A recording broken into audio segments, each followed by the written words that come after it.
Then the tip of her tail twitched as if it were alive. Peter thought it best to go away without speaking to her. He has heard about cats from his cousin little Benjamin Bunny. He went back towards the tool shed, but suddenly quite close to him he heard the noise of a hoe. Scritch, scratch, scratch, scritch. Peter scuttered underneath the bushes, but presently, as nothing happened, he came out and climbed upon a wheelbarrow and peeped over. The first thing he saw was Mr. McGregor hoeing onions. His back was turned towards Peter, and beyond him was the gate. Peter got down very quietly off the wheelbarrow and started running as fast as he could go along a straight walk behind some blackcurrant bushes. Mr. McGregor caught sight of him at the corner, but Peter did not care. He slipped under the gate and was safe at last in the wood outside the garden. Mr. McGregor hung up the little jacket and shoes for a scarecrow to frighten the blackbirds. Peter never stopped running or looked behind him till he got home to the big fir tree. He was so tired that he flopped down upon the nice soft sand on the floor of the rabbit hole and shut his eyes. His mother was busy cooking. She wondered what he had done with his clothes. It was a second little jacket and pair of shoes that Peter had lost in a fortnight.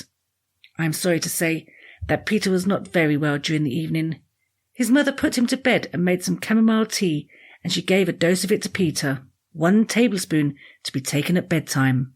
But Flopsy, Mopsy and Cottontail had bread and milk and blackberries for supper. The Tailor of Gloucester.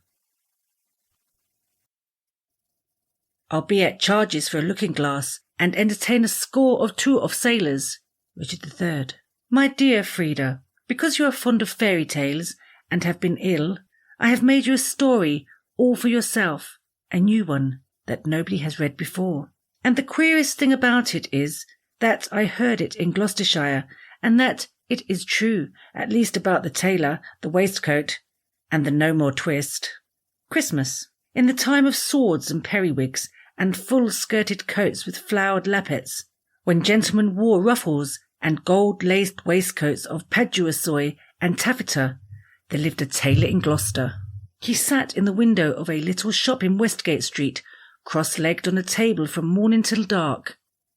All day long, while the light lasted, he sewed and snippeted, piecing out his satin and pompadour and lutestring. Stuffs had strange names, and were very expensive in the days of the Tailor of Gloucester. But although he sewed fine silk for his neighbours, he himself was very, very poor.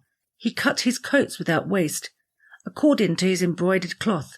They were very small ends and snippets that lay about upon the table. 2 narrow breadths for naught, except waistcoats for mice, said the tailor. One bitter cold day near Christmas time, the tailor began to make a coat of cherry-coloured corded silk embroidered with pansies and roses, and a cream-coloured satin waistcoat for the Mayor of Gloucester.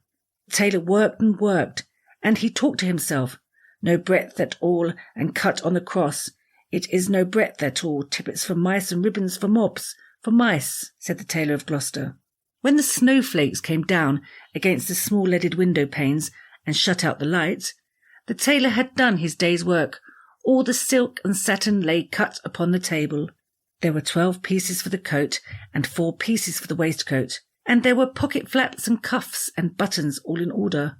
For the lining of the coat there was fine yellow taffeta, and for the buttonholes of the waistcoat there was cherry-coloured twist, and everything was ready to sew together in the morning, all measured and sufficient, except that there was a wanting, just 1 single skein of cherry-coloured twisted silk.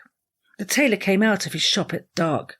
No one lived there at nights but little brown mice, and they ran in and out without any keys.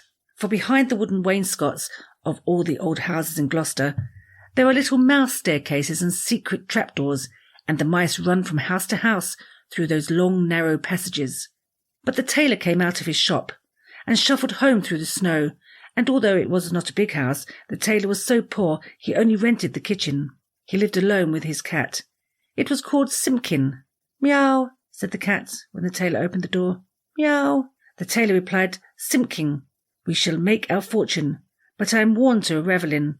Take this groat, which is our last 4pence, and Simpkin, take a china pipkin, but a pennyworth of bread, a pennyworth of milk, and a pennyworth of sausages. And oh, Simpkin, with the last penny of our 4pence, buy me 1 pennyworth of cherry-coloured silk."